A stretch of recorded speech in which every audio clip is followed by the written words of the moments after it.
Welcome to the On Your Mind podcast, where we are changing the mental health narrative, bringing hope and solutions. Here's your host, Timothy J. Hayes, psychologist.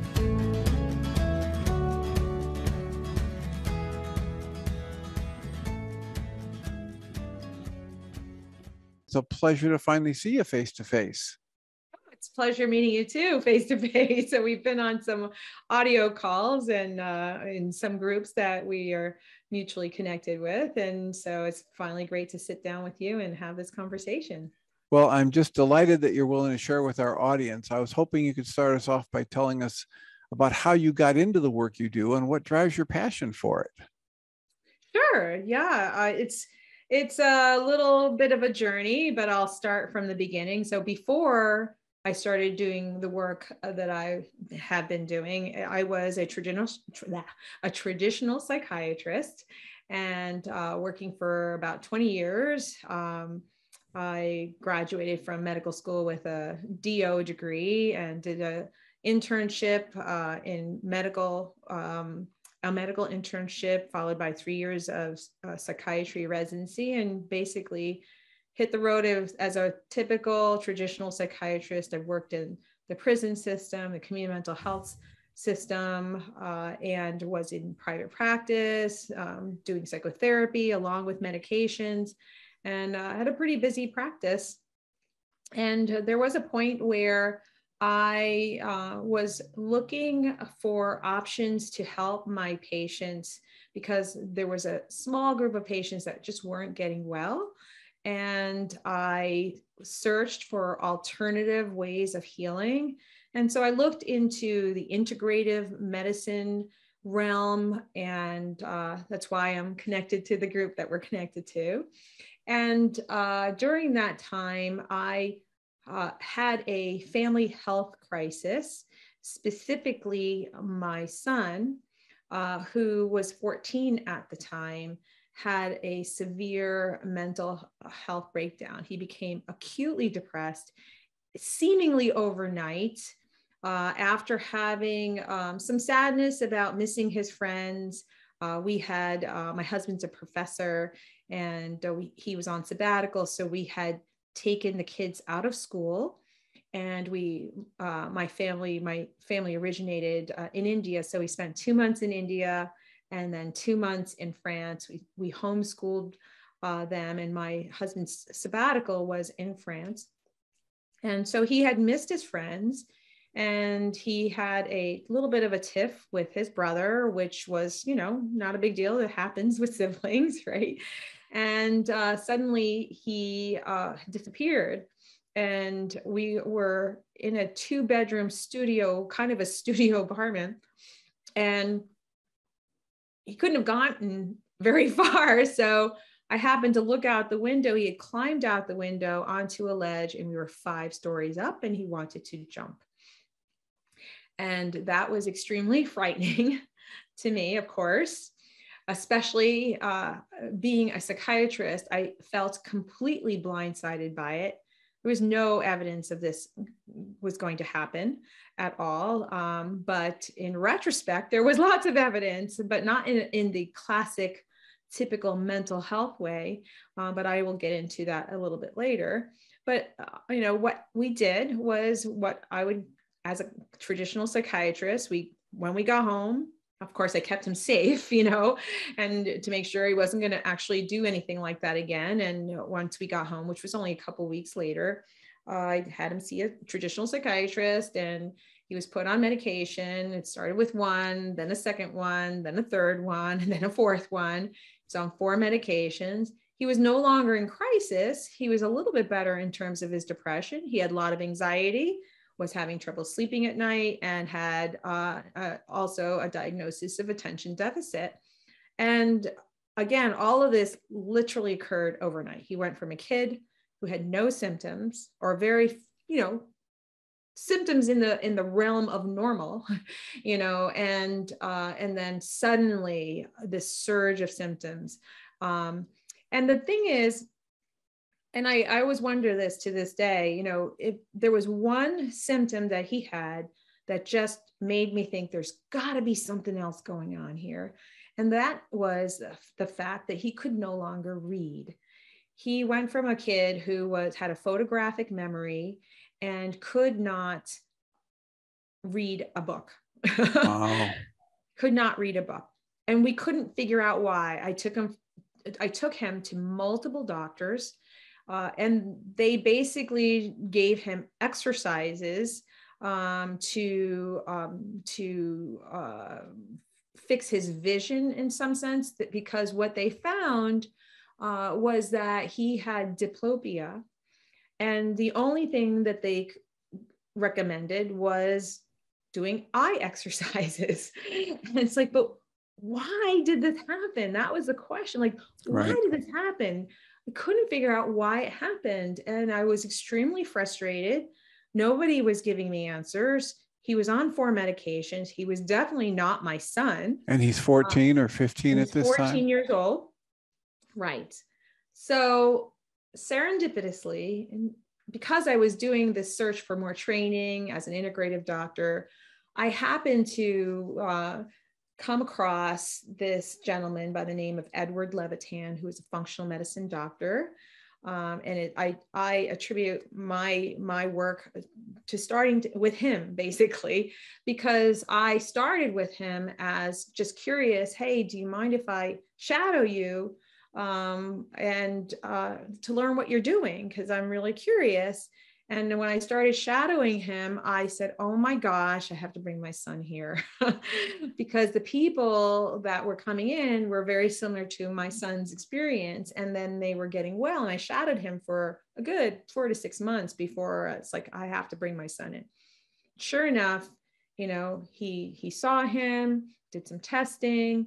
And if you want to know what we did, we can go into that. But the long story short is that he got him well and he was able to ultimately not only come off of all of those medications eventually, but he felt better than he ever had than before this episode occurred. And those things that when I say he felt better than he ever had were symptoms of severe constipation from childhood, early child, like 1 to 2 years old, to the point where he sat on the toilet like a bird to have bowel movements. I was told to give him laxatives, which I never did. He was the kid that we always waited for outside the bathroom. He was always the kid that, needed to sit there for like an hour, that kind of thing. And it's just like, okay, that was just who he was. The other thing that he had was severe eczema to the point where his hands looked like he, was part dinosaur. In fact, we would jokes like, because he loved dinosaurs, his hands were like so wrinkled, like it was reptilian, that he loved the idea of being part dinosaur when he was 4 years old. So those symptoms were the symptoms that were indications of inflammation in his body. And the other thing is that he was a restless kid. He didn't have attention deficit. He had motor restlessness. So he would, whenever we sat at the table, he would suddenly stand up. He always had to fidget with his hands, but he had no problems with attention in terms of his mind. And so he was the kid who would be rocking in story time. Rocking in the story, and the teachers would say that he's not paying attention. And I said, well, did you ask him? Let him rock, he's rocking, but that doesn't mean he's not attending. And if you ask him what he just heard, he'll tell you like that.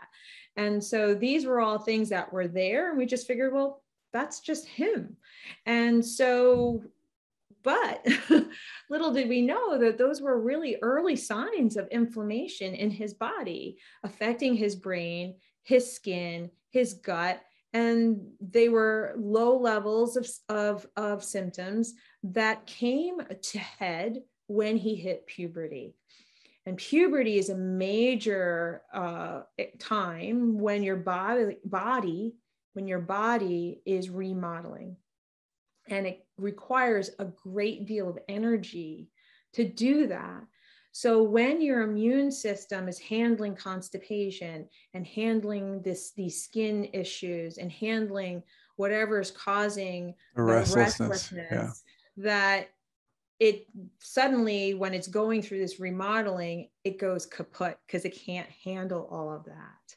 So with the brain being the most vulnerable organ, at least for him, and his eyes being vulnerable as well, because he had vision problems, but just like lots of people have vision problems, there's a variety. He had more than the average person. So he had thicker glasses, so to speak. So, I think his eyes were probably more vulnerable as a reason in his case. But the way you know what a person's vulnerability is by looking at the family history, So if you have autoimmune issues, then it's going to come out as an autoimmune issue. If you have skin issues in the family, it's going to come out in that way. And so for him, it was these 3 areas, and 4, because it was his eyes. And then it really affected his brain. And so it came out, and he's vulnerable in terms of his brain because there's depression on both sides of the family from a genetic standpoint. So it came to a head, and his immune system went kaput, and he had this explosion of symptoms at the time of puberty. And that's why he had this quote unquote new onset, a new diagnosis, so to speak. But really, if you really look at his whole history, that's always been brewing. It just exploded. And, you can see that kind of thing happening in the real world outside of us. Like why do bridges collapse, right? Right? Why do houses get condemned, right? It's the same kind of thing. It happens in the body. So it's looking at all of the factors. And so the way it got cleared for him, so let me back up a little bit. The reason this happened is because when he was a little boy, he, first of all, let me back up one more time. Sorry. One of the diagnoses that became clear that we did not know is that he had celiac disease. Okay. So, but you don't have to have celiac disease to have these kinds of things. There's another condition called non-celiac gluten sensitivity. Right. And so the very first thing that we do as functional medicine doctors, and that's what I do now, functional medicine, soup to nuts, and that's mostly what I practice. I do psychotherapy in my practice, but I usually put people, especially when it comes to brain issues, on a gluten and dairy-free diet, at the very gluten, dairy, and sugar-free diet for the very first month, because those things are very, very inflammatory in this country. And there's reasons for that I won't get into right now. But that was the very first thing that we did, because he has celiac disease, but we would have done that anyway, even if he didn't. But that was major for him. And because he had celiac disease, what happens is that your gut is so inflamed for so long that you become nutrient deficient, because it's an inflammatory disorder. But the other reason, even if he didn't have that, he would have become nutrient deficient because of the foods he chose. He ate only white food. There's a lot of kids who are very picky eaters. He did not eat any vegetables at all. He only ate white food. So milk products, pasta, popcorn, corn products. And if there was a vegetable that he did eat, it would have been probably broccoli. Thankfully, it was a healthy vegetable, one of the good vegetables. Oh, and the other thing he ate a lot of was potatoes. So baked potatoes, French fries. So it was a lot of pasta, mostly, and rice. Rice is another white food. He had a lot of rice. So he became nutrient deficient for those reasons. There's a proper food plan really should be high fats, high healthy fats, high protein, lots of vegetables with phytonutrients, which provide a lot of vitamins, and really low on the carbs. And he was really the opposite for many, many years. And so when that combination of celiac disease occurs and having, a poor diet, so to speak, which many people have that diet. It's called the standard American diet. Right. Lots of processed foods. That was the other thing. Lots of sugar, processed foods, and not sugar in the sweet sense. It's just that all of our processed foods is full of sugar. It's full of sugar. Yeah, you don't have to be chewing on a bag of candy to get a lot of sugar in this country. Absolutely. Absolutely. So just those two things alone did him in. And so there were other things. There are things like chronic infections and stress that are other factors that play a part. But for him, that was the combination that really did him in. And within 2 months of changing his diet, he became significantly better. In fact, when we took out the gluten and the dairy, we moved to soy and corn, of course, added in lots of vegetables and healthy fats. But we found that after doing some food sensitivity testing that he was really, really sensitive to soy. So we pulled out the soy, and that's when his symptoms really improved at that point. Concurrently, we were adding lots of vitamins and lots of nutrients because he was so depleted, and also giving him probiotics and repairing the gut lining. There's lots of demulcents and not nutrients, but ingredients that are part of repairing that we give to repair the gut lining. Short chain fatty acids and things like DGL. There's all sorts of things that you can give to heal the gut lining, zinc carnosine, and there's a whole list, but that's where we started. And there were other things that we did as well, but eventually he was able to come off of all 4 medications within a year. The double vision took about 2 years to improve and get better, because what happens is that when you have inflammation in the body, the reason the double vision occurred was because the cranial nerves of the eyes got inflamed, right? So once the inflammation in the body calms down, everything calms down, including the very sensitive nerves, the inflammation to those very sensitive nerves, the cranial nerves. And so all of those things went away. Yeah. Wow. Wonderful. Yeah. And so just in your own words, if you would, for the audience, let us know how you would define the difference between the traditional psychiatric training that you got and the functional medicine training that you now have. Sure. So I was trained to do the biopsychosocial approach, looking at the biology, looking at the psychology, and looking at the social aspects of a person. The biology is ruling out the typical causes of depression, like hypothyroidism and B12 deficiency, folate deficiency. Those are examples. There's a whole host of things that we would potentially look at. But there's very a small amount of blood work that's typically done beyond, it's just some blood work that's done to rule out some major things that could cause depression, anxiety, psychosis. Then looking at the psychology, the inner workings of the person's mind, whether or not there's internal conflicts, whether or not they're having anxiety, depression that's due to stressors, and helping them manage those emotions, and maybe understanding the underpinnings with the dynamics by using psychodynamic psychotherapy, or looking at how your thoughts are connected to your emotions, and using CBT or dialectical behavioral therapy, learning how to regulate emotions.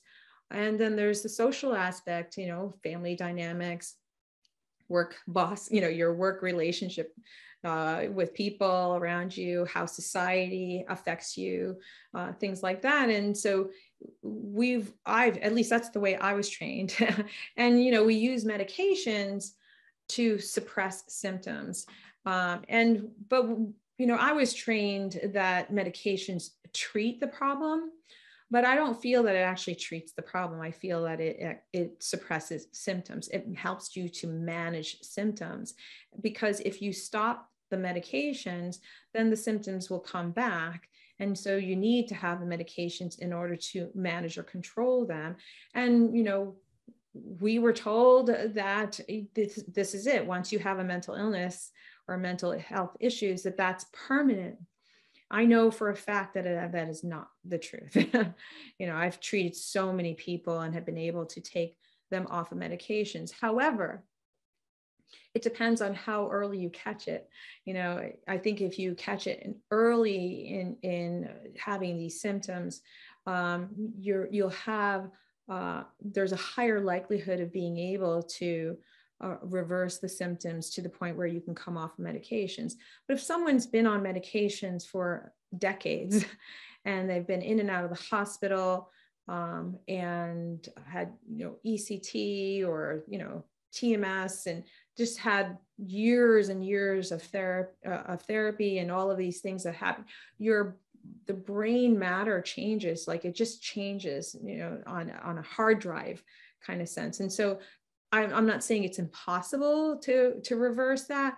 I think it's just harder because so much has changed. It's almost, like I said, once a house is, in like 100-year-old home, requires a lot more work, in renovating and remodeling than something that's just a couple of years old. So how long something has been present, and whether or not there's still symptoms present, reversing that is much harder, because the thing about functional medicine is that it takes work to make these changes. It's an investment of time and energy.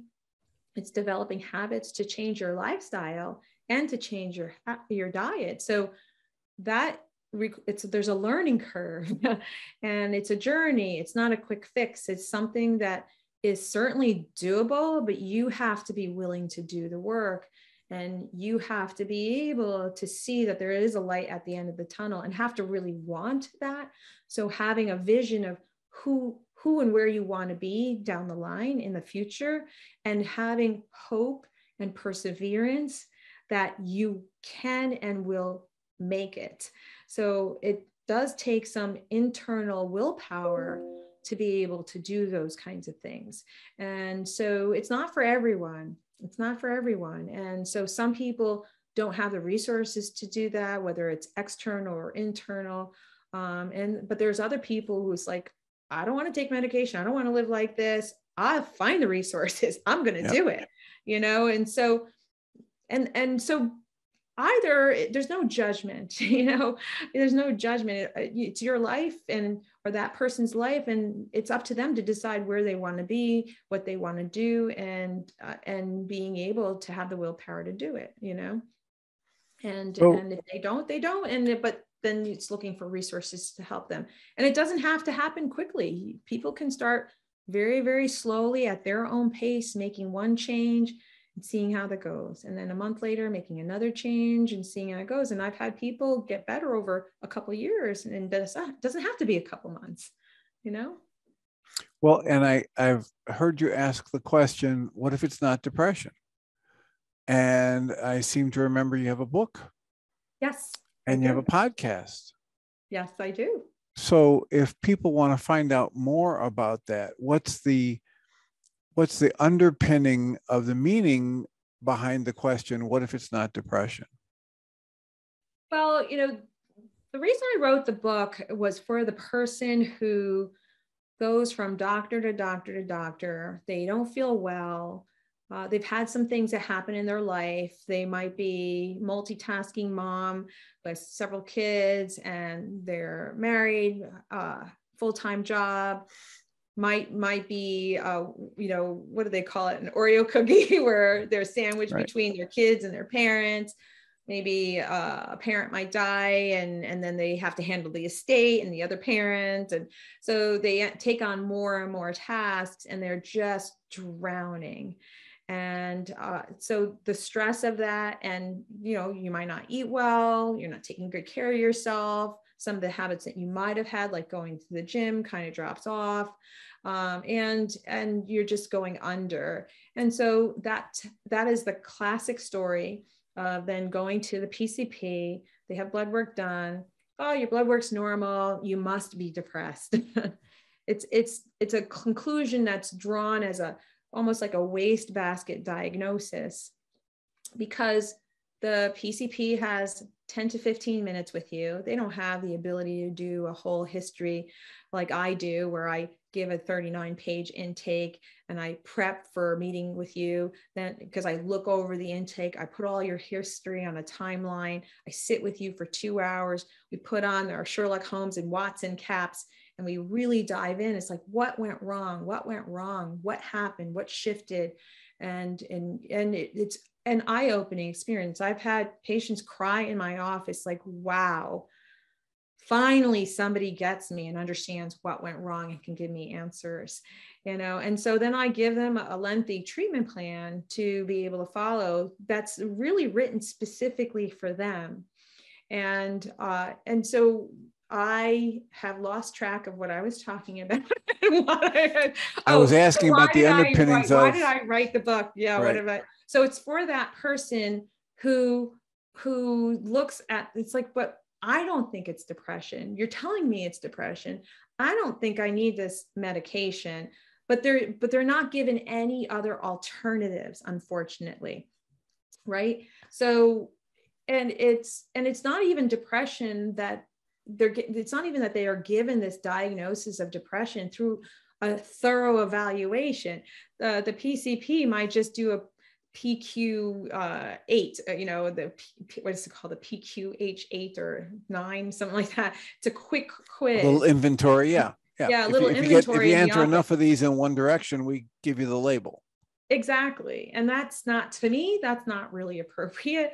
A psychiatric diagnosis should not be done without a thorough medical evaluation and without doing a thorough psychiatric evaluation. But unfortunately, the way the system is, we don't have enough psychiatrists to do that. So this is a systems problem for sure. And it has also, when you talk about a systems problem, they aren't trained to do what you're now trained to do in terms of the functional medicine. So even if we had more psychiatrists that were trained the way you were originally, they wouldn't be doing this anyway.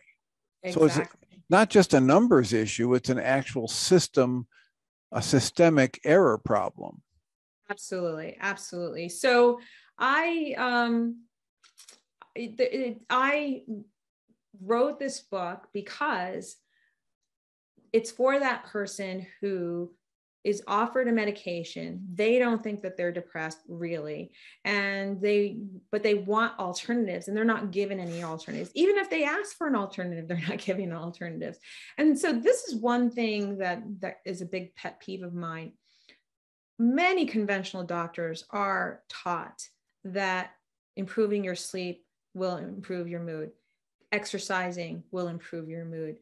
There's all sorts of interventions that they are fully aware of. They're trained.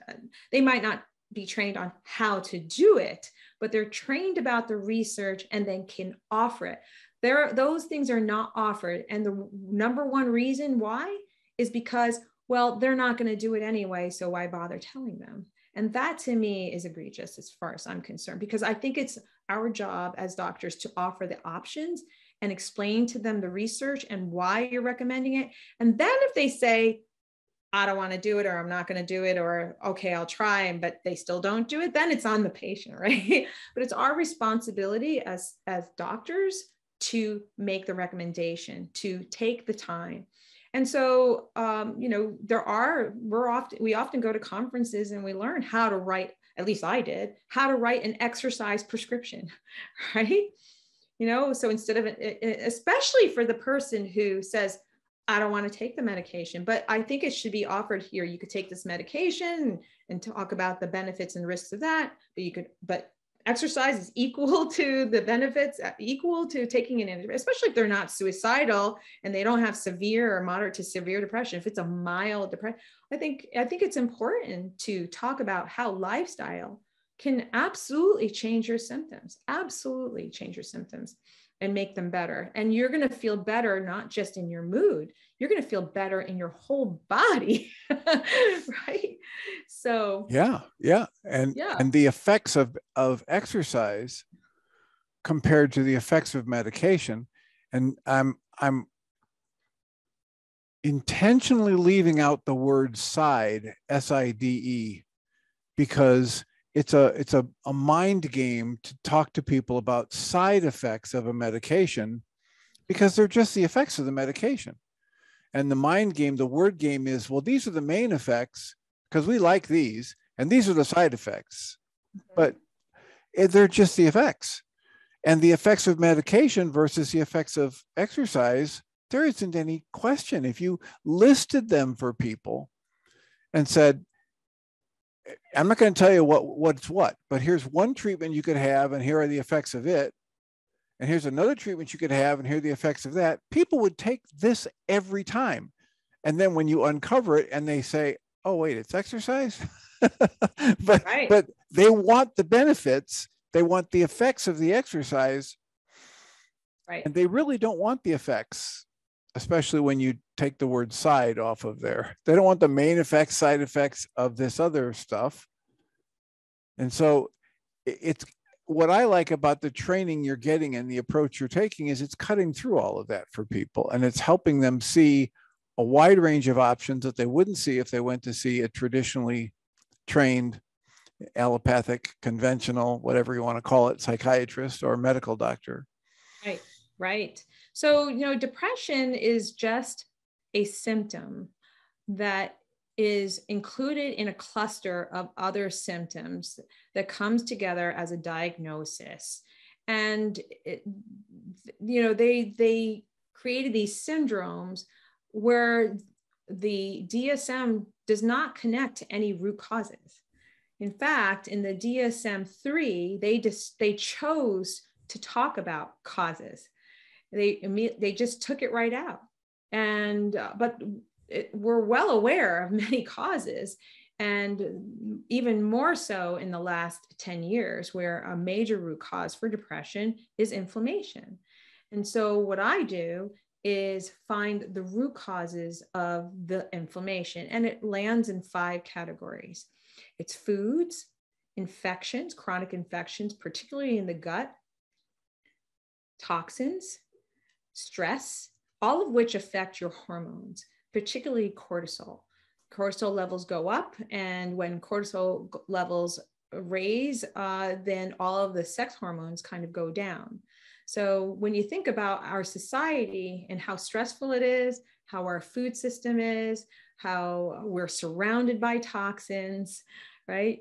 And that all of those things affect our bodies, in where the barriers that protect us shut down, particularly our immune system.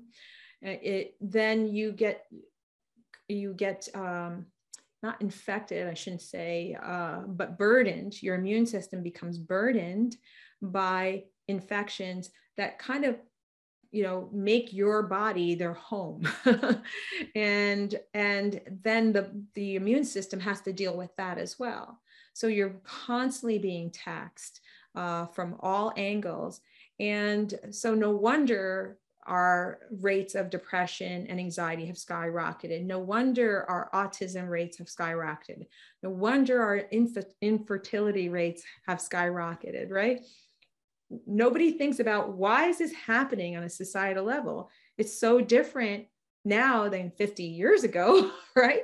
Nobody's really talking about that. I shouldn't say nobody, that's not true. It's like, it's the alternative health world that's talking about it all the time. In fact, we're screaming it. It's right, the traditional world that's not really connecting the dots. And it's but also the good news is, when you say, I was going to correct you too, because you keep saying no one is talking about it. Well, I met you because we were on a webinar where more and more people are signing up for these webinars, learning these trainings, talking about exactly the things you're talking about now, and getting educated about how they can help people look for a cause, something at a cause level. And that's why I'm thrilled that you were willing to be on the podcast, so we can get the message out there to even more people. You're absolutely right. Actually, I was speaking to someone else and I was telling them, don't worry, the system will change. It takes a good 10 to 15 years for it to be common practice.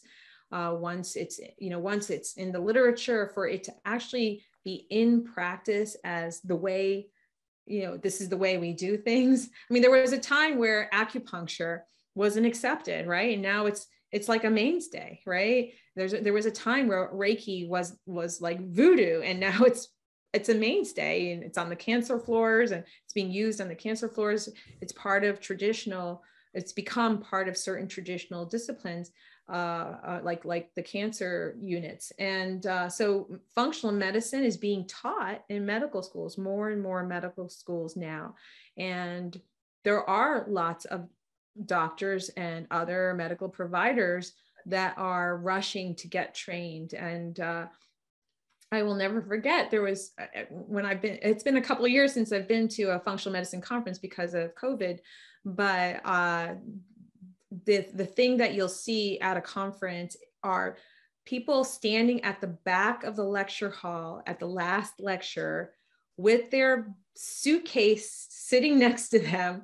They're standing, writing notes, getting every word for every minute that they could possibly get before they had to rush off to get into a taxi to get their plane. That's how much people want this to change. Information. Yeah. They want this information. And I've been to other conferences where, traditional conferences where people would go to lectures, and by Sunday, if it was like a Thursday to Sunday, like the halls are empty, yeah.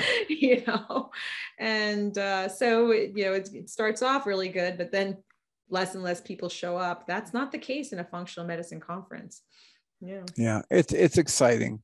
I hate to do this, but I'm going to say we're going to get close to our time here. So I'd like to give people a chance to talk about something, maybe an aspect of your work or a special interest you have that we haven't even touched on yet. What might that be? Yeah, sure. One thing that I have noticed in doing functional medicine is that there are people who see therapists in conjunction with working with me. And there have been times when, as they're working with me, they find that as we're cleaning up their gut, getting them nutritionally sound again, changing their diet, and they're feeling better and better, I find that they start moving forward in their therapy as well, in their psychotherapy as well.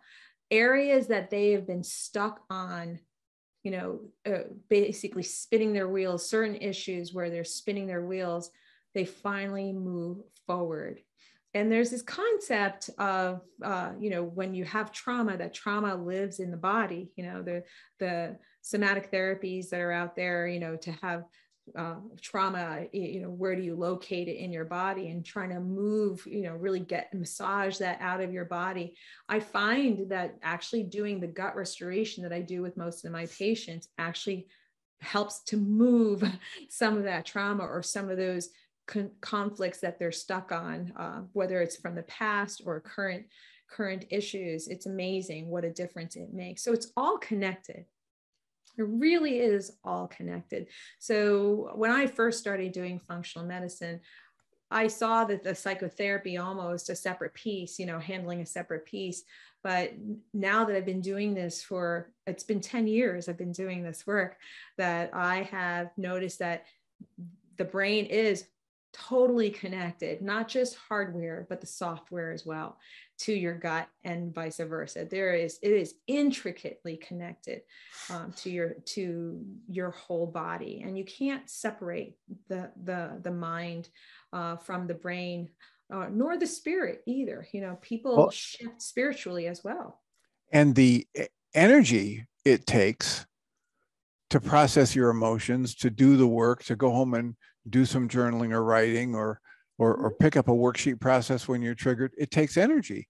And as you were talking about, most of the people that come to you are so depleted energetically because the body's working so hard to keep minimal immune system function going and working with nutrient deficit. And so as you restore that you give them more energy, it makes really good sense that they'd just naturally start making more progress in therapy.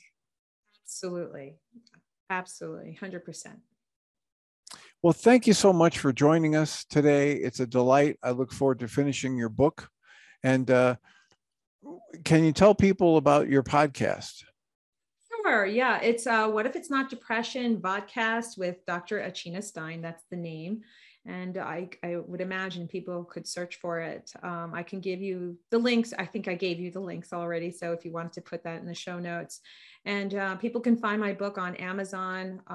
They can get it on Kindle. And it's also an Audible book or an audio book. And so people can find that there. And, wonderful. Yeah. So yeah, my episodes on my YouTube channel are about interviewing experts about the root causes of the various root causes of depression and anxiety, and also alternative ways of healing other than medications and psychotherapy. Fabulous. Well, thank you so much for joining us. I greatly appreciate it, and I look forward to finishing your book. Great. Thank you. Thank you for having me, I should say. Thank you for having me. You're entirely welcome and deserving. You've been listening to the On Your Mind podcast, offered by Journey's Dream, where we support people through mental health challenges to a place of true and lasting well-being. If you love our show, we invite you to visit onyourmindpodcast.org to join the conversation, access the show notes, and discover our helpful resources. Thank you for listening.